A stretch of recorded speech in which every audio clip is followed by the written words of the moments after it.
Welcome to the Expert's Journey podcast, where we're all about creating your path to impact. Join your hosts, Dixie Mary Carlton from Indie Experts Publishing and Mr. Web Marketing Brad Houck, as we look at how you can grow your business and influence by leveraging your knowledge for profit. Well, welcome back to this episode of the Expert's Journey podcast, where we're tackling one of the most pivotal questions in personal branding. How do you identify your core message? Ever had that feeling that you've got something important to share, but you can't quite put it into words? As Simon Sinek famously said, people don't buy what you do, they buy why you do it. Today, we're going to uncover not just what you're passionate about, but why it really matters and how to communicate that in a way that people actually want to hear. Here's a question for you to ponder. If you had to describe everything you stand for in just one sentence, what would it be? So, Dixie, what's your answer? Okay, my answer is empowering and educating authors and speakers so that they get a lot more out of the landscape that they're trying to navigate. Excellent. Well, I think mine is, as always, is making you number one for what you do or sell online. That's pretty good. That's pretty good. But, I find this a lot with people who come to me and say, I want to do this book and I want to do this presentation and I need to do all these things and I want to, run out 50,000 things in one presentation or one book. And it's like, no. Let's bring it right down to a basic point. So I always start with working with people. The first question is, who is your market? Why do you think that this particular, let's just go with books instead of presentations for the moment. Why do you think this book is important? Why do you think they will appreciate it? Come down to what is their biggest fear, their biggest frustration or desire. Why now? Why is now a good time to do this? And from there, it's a lot easier to isolate what your core message is. What is it that you're really trying to say with just this one presentation or this one book or article or podcast? How is it going to matter to your client? Not to you, but to your client.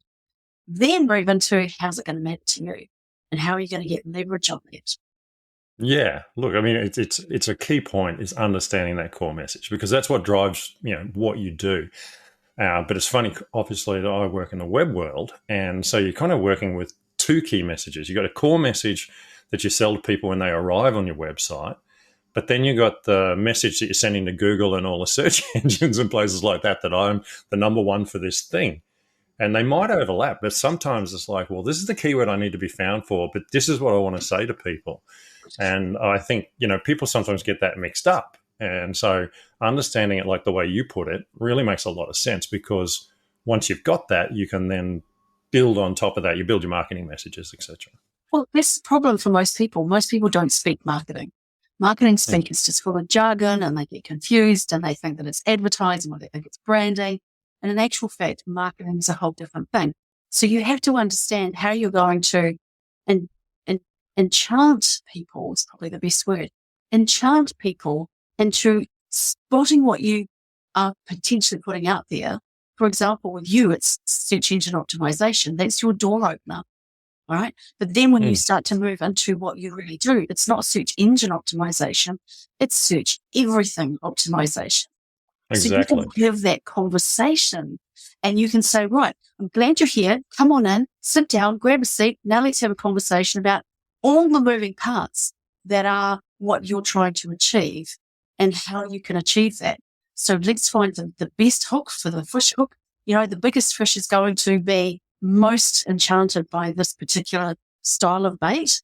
And I know we shouldn't necessarily talk about bait because the clickbait's such a big, and it's not. Well, we're using fishing terms, so it's all fair. Yeah, using fishing terms. So how are you going to bait your hook to get them in the door to have the conversation? Absolutely. And look, one of the things about having a core message is trying to keep it clear and simple. And this can be really, really hard because the hardest thing in the world is to take a complex topic and make it simple. And I mean, that's what experts do if they're doing it really well. But trying to distill it down into something can be really hard. I think I kind of got this through the elevator pitch sort of thinking, you ride the elevator, people say, what do? You need something you can say straight away that people understand, they get it, and they know who you are and what you do from that one sentence almost. the thing is, sometimes it can take years to think, well, I do this and it just this all enveloping page of this is what I do. Well, it's really interesting because you and I were having an off-camera conversation about this just the other day, right? And you and I have been talking about these sorts of things for years. And you said to me the other day, well, search engine optimization is what people recognize me as. They think that, I'm the SEO guy, but it's really more about all the other things. And I said to you then, it's about search everything optimization. So when you start to pull that into an elevator pitch, you can say things like, hey, someone says, hey, what do you do? Well, I'm the SEO guy, but not just search engine optimization. I deal with search everything optimization so that people can find you and be really compelled to start working with you. Simple, exactly. Right? But I've struggled with the same thing myself. I mean, everybody knows me as the publishing or the word witch, but the publishing chick, right? Well, there's so much more to it than that. So if people talk to me now about what I do, well, I like to empower and educate authors to ensure that when they publish their book, however they do that, they get the best optimization for what they're trying to achieve. Yeah. Yeah. And, look, sorry, go ahead. Yeah, I was just going to say, because when you start to distill it down for anybody, you start with, well, how does it matter? So yes, you've got to say, well, what is it? Why is it important? And how does it matter in step-by-step terms? So once you get clear on that, it's a lot easier to then start saying, well, this sounds like you're, with our friend Lindsay, you're the relationships guy. You're the finance queen, the incredible journalist who does incredible things outside of just normal journalism. So whatever it is that you're trying to achieve, leadership in our industry is a great example. Everybody says, oh, I work in leadership. Well, there are so many gazillion books and people speaking on leadership. But is it leadership for CEOs? I deal with leadership that specifically works with C-suite. Is it leadership for people who develop teams? What about leadership for people who climb mountains? As another friend of ours does. I do this kind of leadership, and it matters because. Yeah, I think that's the hard bit is when you're in an area that's so wide, like leadership. I mean, as a firefighter, I talk about leadership and dealing with change. And, it's hard to break it down sometimes. And the other thing is, I think that when you're trying to get that core message out, you really want to be everything to everybody because you're trying to appeal to your audience, which, of course, is the most dangerous thing you can do in marketing is you can't be everything to everybody. But it can be a door opener. And I think this is probably the key thing that I discovered was that, SEO was definitely a door opener. People understood that they needed to rank everywhere. They need to be found on LinkedIn. They need to be found on Google. They need to be found on YouTube and all those sorts of things. So it definitely was a conversation people understood that they needed to have. But once I got in there and started talking to them about what they were doing with their business, it's like, well, your website needs optimizing for conversion. You're not getting calls to action, which we've talked about previously. And, what are you doing in the way of video? And what about reels? And, there's so much more to marketing themselves. But sometimes that core message is about getting in front of them, starting to work with them, and then you can bring more to the table. And I think people have a hard time with that sometimes because they're like, I'm so much more. And they're right. They are so much more. Yep. But let's say, for example, you are someone who you're an adventurer. Actually, no, I've got a guy I'm doing some work with at the moment who is a doctor who specializes in expedition medicine. Oh, okay. Yep. That's a very niche thing. Now, how many people do you think are going to go and just rock up to his surgery and say, hey, I just need some flu shots? No. But if he's going to be positioning himself as the doctor who is going to make sure that if you're going off to, trek the big, country of Namibia, he's the guy who's going to know exactly what vaccinations you need, what kind of malaria treatments, what stuff to put into your first aid kit that you're going to travel. That's the kind of doctor you want to deal with. So let's say another person who deals more in leadership again. Well, leadership around educating leaders in AI. What a fantastic specialist topic. That doesn't mean that only 10 leaders are going to ever want to hear about what you do. But every leader in the countryside might at some point want to come into your space. If you're an AI specialist dealing with senior executives around AI, fantastic. But you're not going to be the guy or the woman who deals with the HR side of leadership. Or you're not going to be dealing with, how to get more out of your meeting rhythm. You'll be dealing with one particular area. Now, once you start talking with someone about your topic, it may well be that the door opener leads to all the other associated things. But here's where it gets interesting for me. I get a lot of people who say, well, I want to write about A, B, or C. I'm capable of dealing with A to S, but I'm not quite sure where it starts and stops. And so I'll say to them, well, let's deal with what you're amazing at, which is the area of F to H. And then people who still want to deal with whatever you've got to offer around, D, E to, would I say H, I, J, K, they're still going to be on your periphery of what you want to do. But the more specialized you are in dealing with that D to H area of your market, the more you can charge for that, the more you can market yourself as a specialist in that area, which is easier to market. People are looking for specifics now when they are doing searches. So you can stand up there and be the one that's found in the top 10 easily. And then it comes down to how well you then market yourself in all the other ways. It's that door opening part. That's what you've got to get right. And then not still try to be an absolute specialist in all of the areas, P to S.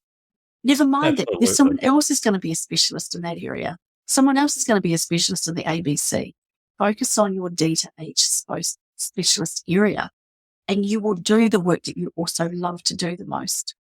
Guaranteed. One of the notes I made was about, as you're refining this core message and, you're breaking it down, is to seek feedback. And I think this is really important because you operate in your own box and you perceive things yourself of who you are, what you are, but the market outside perceives you differently often. And so, going out to friends in business or other associates in different fields and saying to them, do you think this fits? How does this carry with you? Does it tell you what I do based on what you know of me? And I think it's really important that we look for that feedback from people because we think we're on the right track. And I'm guilty of this. My ADHD takes me all over the place. So, and you've seen it. Oh, God, you've seen it. And it takes me around and around in circles, and it really does my head in, But in the end, sometimes you can't run away from who you are. Mm. And, I found that out the hard way, that I always end up, this full circle back to web marketing, which I love. And with the message, I make you number one for what you do or sell. I did not start there. That took years of people asking what I did and me slowly refining it. I had an underlying message that I'm the SEO guy, and that got through. But that specific, really tight core message took time. And it took feedback and watching people's faces, were they confused when I said it? Were they, that sort of thing. That hits on a really interesting part of all of this is that when you go out to your friends, for many years, they may perceive you as being and doing one particular thing. Not, hey, what does Brad do? Oh, he does something with websites, or he does something with, search engine stuff, or he consults in some kind of tech area, because the friends who have known you for years will have gotten used to thinking of you as being in one channel. So often you need to have those conversations with people that know you or have known you for a long time and say, this is how I specifically define what I do now. Because they can also be your biggest advocates, but they can be confused for many, many years about, but what exactly do you do? Like, how does that work? Like, does that even relate to me? Because if I'm, a teacher, for example, does that even relate to me? Why would I use your services? Because I'm one of your old teaching buddies. And you can say to them, well, in actual fact, it has got a lot to do with this specific thing. This may still be relevant to you. I don't only work with corporates, or I don't only work with SMEs. I maybe work with consultants as well. And that's when you start to also think about your core message. If my best buddy from 20 years ago can get their head around it and see how it might be relevant to them, that then helps me to really redefine and pinpoint what my core message is. And I think And also you need to get that message out. yeah, So, one of the things I know my children who are now 22 and 19, it's like, what does dad do? I don't know, something in digital marketing. And then I was down the fire station, as you know, I've been a firefighter for almost 20 years. And someone said, I've known you for like 15 years. I have no idea what you do. yeah, And I thought, isn't that incredible? Number one, okay, we're all volunteers, so we're focused on firefighting when we're together. We're not really talking business. Then we spend hours in trucks together talking about all sorts of topics. And so, having a core message is great. But if you're not expressing that message in all your marketing, if it's not getting out to the market, people have no idea what you do, even though they know you and they know you do stuff and they think you're interesting. You need to be also pushing that out clearly over and over and reinforcing it. And I think you need to have more than one way to say it. So it's all very well to have a positioning statement and a elevator speech. But for different types of situations, you need to have a well-rehearsed, well-practiced way of saying what you do. So, for example, where I say, in a general sense, I work with empowering and educating authors so they get a lot more value out of their journey through writing a book and all of those parts. I also, in some instances, will say, I work with people like you from pages to stages, because it encompasses the writing journey, the authority journey, and then all the way through to how many platforms you can get that journey, to be part of. So having more than one way to say something, having well-rehearsed ways to say what you do, and sometimes sitting down and redefining that, reworking out how you can say in 10 words or less, 2 or 3 ways, what it is you do, encapsulate why it's important, and inspire more conversation with that opening phrase and that opening opportunity. Absolutely. So one of the things I find, so I work with companies obviously to make them number one on Google. So I sit down with them and we talk about their business, we talk about what they're trying to achieve and all those sorts of things. But then I often ask some leading questions to try and get information out of them about what they're doing. And one of my favorite questions is, what is your easiest product to sell or service, depending on the business? And what is your most profitable product or service? And it's often 2 entirely different things. And then I also ask them things like, what do you like doing the most that actually is the most profitable and the easiest? So they actually want to push that product, and that's where their business is actually growing the most. Wood listening speeches and things like that we need to look at some of those questions. That it's all very well to say that, I help people write because you're hand-holding them the whole way. And that makes a big difference to their success and your success, which then reflects on you in the long term. Yeah. And you're right. People need to understand it, but they need to understand how it relates, how is it relevant, how is it interesting. And if you are someone who does a simple thing, but you do it wide, that's fine. But if you are a niche specialist, then explain it in a way that for someone who isn't necessarily your market, but might know someone that's in your market, in a way that they can say, I just met this guy. He's a firefighter and he does really cool training and workshop development for people who are working in teams at the front end around change. How cool is that? So give people something to talk about when they are hanging out with their friends and find you interesting. So yeah, I think that makes you referable as well. And this is something I suppose I discovered with my business. When I distilled down my core message and people understood that I was the SEO guy, I became very referable because there was no longer any confusion about it. If someone had a problem with their website, whatever it was, whether it was ranking or whatever, people would just naturally refer me, you need to talk to Brad. Yeah. I think that's the other side that a lot of people don't understand, certainly within face-to-face business, not so much online, that's different again slightly, but you're going to get those referrals because people go, oh, you need to talk to them. You need to talk to that person. They're the person to talk to about this. Yeah. You become more easily referred. And here's a really great tip for when you get referred regularly. If you want to avoid those conversations where people will say, so tell me again, what is it that you do? If it's just that, oh, someone said that I should have a chat to you, but what is it exactly that you do? You can set up a page on your website that allows people to say, hey, if you want to talk to this guy, just go to, Mr. Web Marketing /chat. And you have on that page, hey, you're here because you've been referred to talk to me. Before we even grab that conversation, why don't you just have a quick look through these 5 bullet points about what it is I do, what kind of people I work with. And I may or may not still be someone that you really want to work with, but at least you'll have a better idea about all the basics before we even jump on the call and have a chat. Exactly. And if you're face to face, I'll often ask, so what's the problem that you're facing? Right. It's quite a simple question, but then they can and then you can answer back with the information they need. That's right. And when you get people referred to you regularly, which I know we both do, it makes it a lot easier to be able to say, let's make sure you've got the 4 or 5 basic questions, FAQs about me answered before we even go any further, because that'll save us both a lot of time. Because if I'm completely not the right person to be working with you, that's cool. You might still want to reach out, but I'll be able to recommend someone else for you. Absolutely. And I'm quick to refer. Yeah.